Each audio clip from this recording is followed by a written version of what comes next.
friends, welcome back to my channel. இன்னைக்கு நம்ம சேனல்ல என்ன பார்க்க போறோம்னு பாத்தீங்கன்னா ரொம்ப ஹெல்த்தியான குளிர்ச்சியான பால் சர்பத் தாங்க பார்க்க போறோம். வாங்க போய் எப்படி பண்றதுன்னு பார்க்கலாம். இப்போ நான் ஒரு பால் சர்பத் செய்ய போறோம். அதுக்காக வந்துட்டு பால் எடுத்துக்கிறேன்.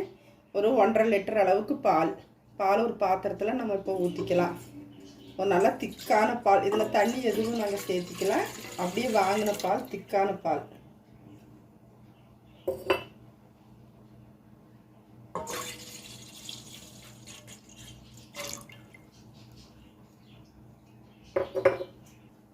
பால் இப்போ நல்லா கொதிச்சு வந்துருச்சு. இப்படி நல்லா கிளறி விட்டுட்டே இருங்க. அந்த ஆடையெல்லாம் வரும், அதெல்லாம் நல்லா உள்ளெடுத்து போட்டு பாலை நல்லா திக்காக, பால் நல்லா குறைஞ்சி வர்ற அளவுக்கு காய்ச்சுங்க. பால் கொஞ்சம் நல்லா திக்காக ஆகட்டும். இப்போ பால் நான் 1.5 லிட்டர் பால் எடுத்துட்டேன். ஆனால் அது இப்போ நல்லா குறைஞ்சிடுச்சு. இன்னும் நல்லா குறைஞ்சி 1 லிட்டராக வர வரைக்கும் நல்லா சுண்டை காய்ச்சி எடுத்துக்கலாம். பால் நல்லா காஞ்சிடுச்சு, கொதிச்சு கிளறிட்டே இருக்கிறோம், இல்லைன்னா அடி பிடிச்சிரும். இப்போ இந்த பால் கூட நான் மில்க் மேட் சேர்த்து போகிறேன்.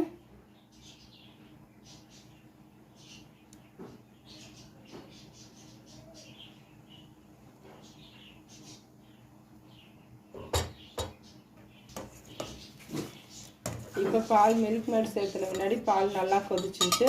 அதுக்கு பின்னாடி ஒரு 50 கிராம் பால் கோவா சேர்க்குறேன்.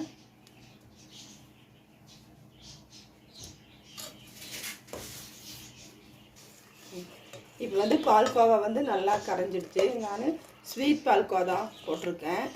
இது நல்லா கரைஞ்சிடுச்சு. இப்போ கொஞ்சமாக தான் சர்க்கரை சேர்த்திக்க போகிறேன். அது உங்கள் டேஸ்ட்டுக்கு, உங்களுக்கு இனிப்பு அதிகமாக பிடிக்குன்னா நீங்கள் இனிப்பு அதிகமாக சேர்த்துக்கோங்க, இல்லைன்னா கொஞ்சமாக சேர்த்துக்கோங்க. நான் கொஞ்சமாக தான் சேர்த்துக்கிறேன்.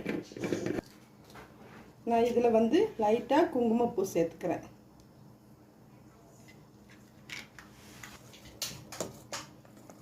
இதை நல்லா கொதிக்க விடுங்க. இன்னும் கொஞ்சம் நேரம் நல்லா கொதிக்கட்டு. இந்த குங்குமப்பூ எல்லா பக்கம் கலந்து கலர் மாறி கிடைக்கும் நம்மளுக்கு. எனக்கு இப்போ இந்த பாதாம் பிசினை நம்ம நல்லா ஒரு 8 மணி நேரம் நாங்கள் ஊற வச்சுருந்தோம். இதனோட இப்போ சேர்த்துக்கிறோம். நல்லா ஊறிடுச்சு. இது ஃபுல்லாக நான் இது கூட சேர்த்துக்கிறேன்.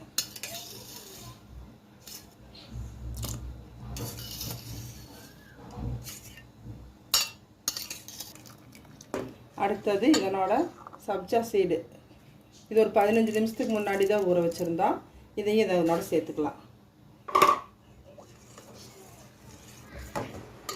இனி இதோட கொஞ்சம் பிஸ்தா சேர்த்துருக்கேன், கொஞ்சம் முந்திரி சேர்த்துருக்கேன், இது கொஞ்சம் பாதாம்.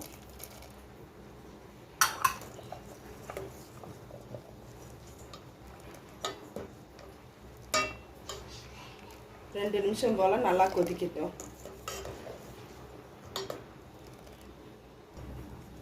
இப்போ அடுத்ததாக ஒரு ஆப்பிள் எடுத்து நான் பொடியாக கட் பண்ணி வச்சுருக்கேன். இந்த ஆப்பிளை நான் இதனோட சேர்த்துக்கிறேன்.